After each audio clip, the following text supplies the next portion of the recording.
Mucayyoon tun yeroo nama kanarratti akkanatti ummata kana guddutti nama kana eedde nama akka hin jirretti wanta jedhu kana wajjin waan akkanaa kana raawwattu hedduu duubaan wanti isii dhiibu wajjin waan keessatti ability fi disability adda baafameeti beeka. Biyya keenya keessatti namni tokko hir'ina qaamaa yoo qabaate nama biratti kabaja hin qabu, hin jaallatamu. Waan guddaa miti nama akkanatti qaamni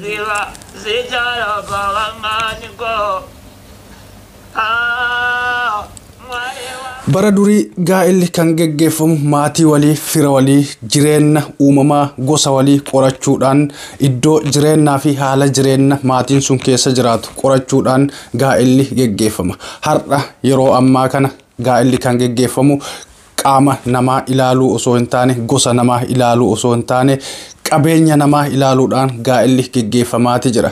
Gaa'illi bifa kanaan geggeeffamu hangam takka dheerina qaba, hangam takka jireenya isaanii keessatti gammachuu qaba wanta jedhuu fi kanneen kana fakkaatan wajjin ilaalla. Viidiyoo guyyaa har'aa keessatti wanta hedduu nama ajaa'ibsiisu kanin daawwadhee dhugaanatti fakkaachuu dide wanta addunyaan tun garam deemaa jirti, maaliif jiraannee maaliif duuna, akkamitti jiraannee akkamitti duuna wanta jedhu keessa kiyyatti gaafii na uume isiniif qabadhee dhiyaadhee jira. Ashamaa harka fuune ilmaan Oromoo idil addunyaa tanarratti argamtan hundi keessan bakkuma jirtanitti nageenyi koo kan kabajaa laga qaxxaamuree tulluu qaaree isin haa dhaqqabu. Viidiyoo kanarraa waa hedduu barattan jedheeti yaada. Viidiyoo kana hanga xumuraatti na faana turaati na wajjin hordofaa. Gaggabaabseeti isin biraan ga'uudhaan hanga danda'ame tokkoon hiika isaas isiniif dhageessisuun yaala.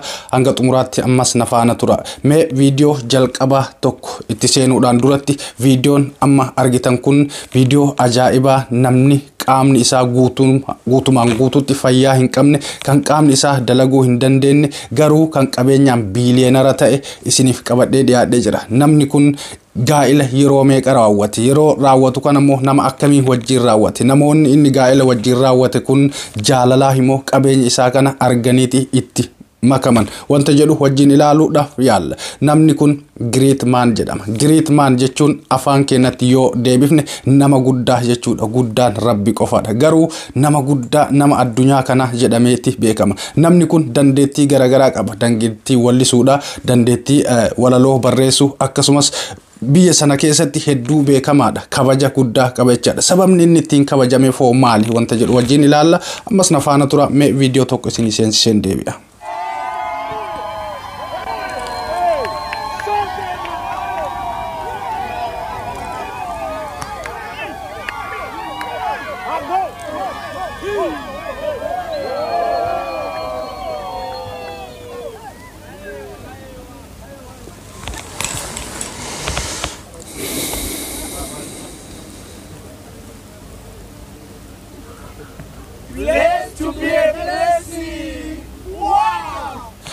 Wanta hedduu na ajaa'ibe keessaa akkaataa viidiyoon kun itti dalagame osoo hin taane, akkaataa gaa'illi kun itti geggeeffame osoo hin taane, iddoo gaa'illi kun itti geggeeffame.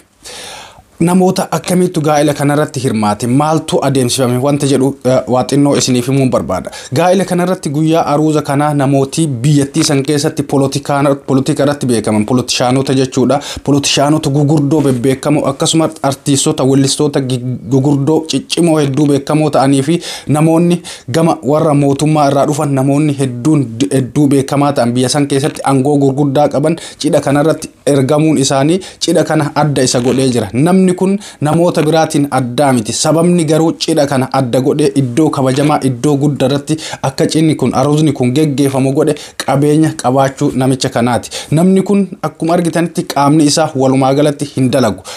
Namni qaamni isaa hin dalagne kun dubartii akkanaa dubartii ajaa'ibaa tana fuudhee jireenya isaa yeroo wajjin geggeeffatu dhugama dubartiin kun jaalala nama kanarraa qabamteeti moo qabeenya isaa irraa jaalalaan qabamteeti wanta jedhu shakkii guddaa nama keessatti uuma jechuudha. Yeroo hedduu dubartoonni qabeenyaan sobamu wanta akka daabaa wantoota biliciliciidhaan sobamuu jedhama. Kun ammoo hangam takka dhugaa akka ta'e viidiyoo kanarraa hubachuun ni danda'ama. Yeroo hedduu jireenya keenya geggeeffachuudhaaf, maatiin yorachuudhaaf nama tokkotti yeroo dabalamnu namni sun hangam na gammachiisa, nama kana wajjin gammachuu akkamii dabarsa, namoota biratti mul'achuudhaaf yookaan ammoo adeemsa keenya jireenya keenya fuulduraa keessatti namni ani itti makamu kun jireenya kiyya guutuu keessatti na gammachiisa moo nan gammachiisu, bakka deemetti na saalfachiisa moo nan saalfachiisu galfachiisu jedhani miti duraan qoratame gara bultiitti yookaan gaa'ilaatitti seenama. Har'a ammoo sanii miti kan ilaalamu. Namni sun makiinaa meeqa qaba, konkolaataa meeqa qaba, wantoota garagaraa wantoota qabeenyatti gara mallaqaatitti jijjiiraman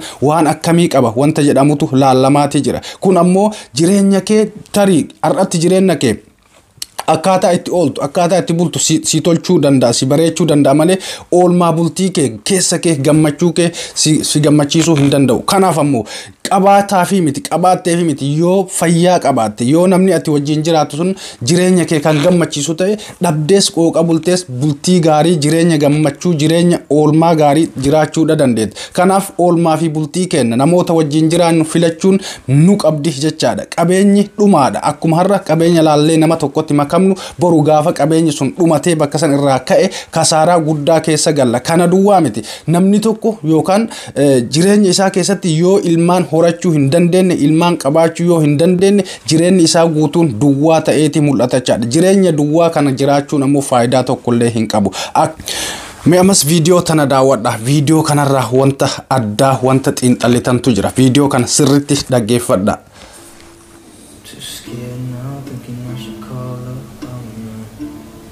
So a lot of celebrities attended Great Man's wedding, but unfortunately we had to leave before the fun began. A lot of politicians, great leaders, musicians, they were all there, guys. Tole video kana keessatti wanti asirraa hubatamu maaltu jira jechu maaltu jira wanti godhisiin jedhanii godhanii fi yookaan wanti ati namni si dhiibee godhu yookaan ammoo wanti biraa humni biraa duubaan si dhiibee gootu garaagarummaa guddaa qaba. Humni namaa yookaan humni wanta tokko yeroo jedhu yookaan namatu godhisiin jedhee duubaa si dhiibaa jira yookaan ammoo qabeenyuma fuulduratti argattutu godhi jedhee itti si dhiibachuudha. Fedhiidhaan wanta gootuu fi keessi hayyamee wanti gootuu fi wanti tokko si dirqee gootu garaagarummaa guddaadha qaba. Mucayyoon tun yeroo nama kanarratti akkanatti ummata kana guddutti nama kana eeddee nama akka hin jirreetti wanta jedhu kana wajjin waan akkanaa kana raawwattu hedduu duubaan wanti isi dhiibu wajji wanti push isi godhu wayii jira jechaadha.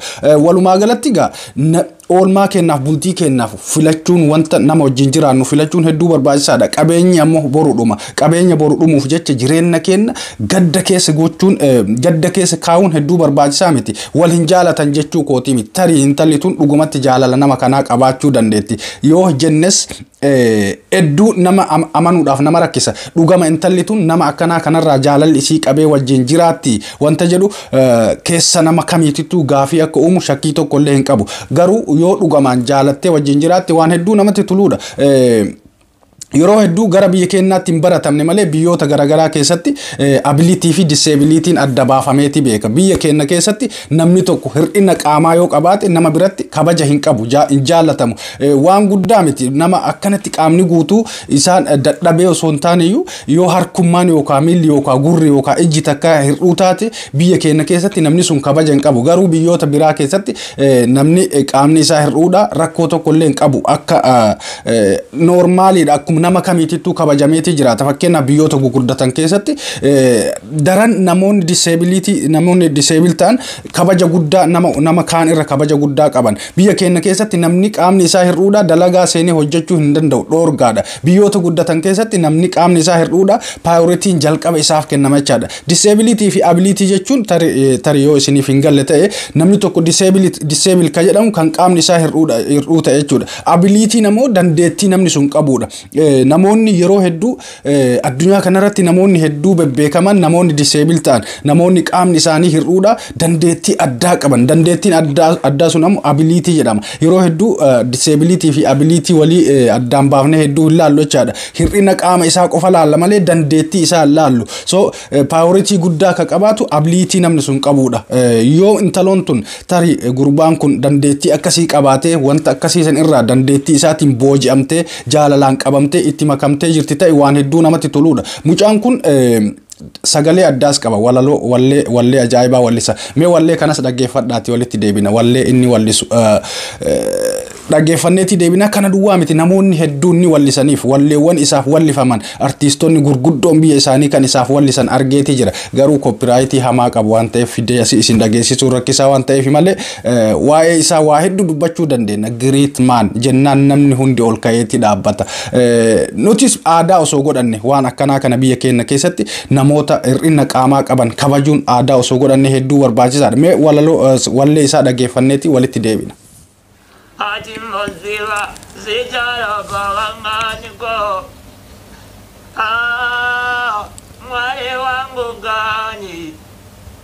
walleen isaa kana fakkaata wallee kana qofaa miti walleewwan garagaraa qaba ani tan akkuma tana fuudhee isiniif dhiyeesse malee walleewwan hedduu namatti tolanii qaba ka studio keessatti taphatee jechuudha waan hedduu nama gammachiisu waan hedduu namatti toluudha namni qaamni isaa hir'uu akkanaa dandeettii akkanaa yoo qabaate immoo daran namoonni hir'ina qaamaa qaban jabaatanii akka hojjetaniif nama kakaasa namni kun wanta ajaa'ibaa waan hedduu nama ajaa'ibsiisu gaa'ila isaa irratti qubeellaan takkattiin inni qalabatii ittiin godhate yookaan nikaa ittiin godhate $25 waan addunyaan tun ajaa'iba ittiin jette wanta namni tokkollee hin goone jechaadha qabeen hangana ga'u kana eessaa fidde jechuun ni dandeettu garuu biyya san keessatti biyya amma inni keessatti dhalatee guddate san keessatti tujaarota abbootii qabeenyaa hedduutu jira amma dura wanti akkanaa raawwatamee jira biyya san keessatti namni du'e tokko makiinaa $300,000 bitanii wajjin awwaalaniiti jiru TV meeshaa manaa guutuu wajjin kan ummata addunyaa tana guutuu ajaa'iba goosise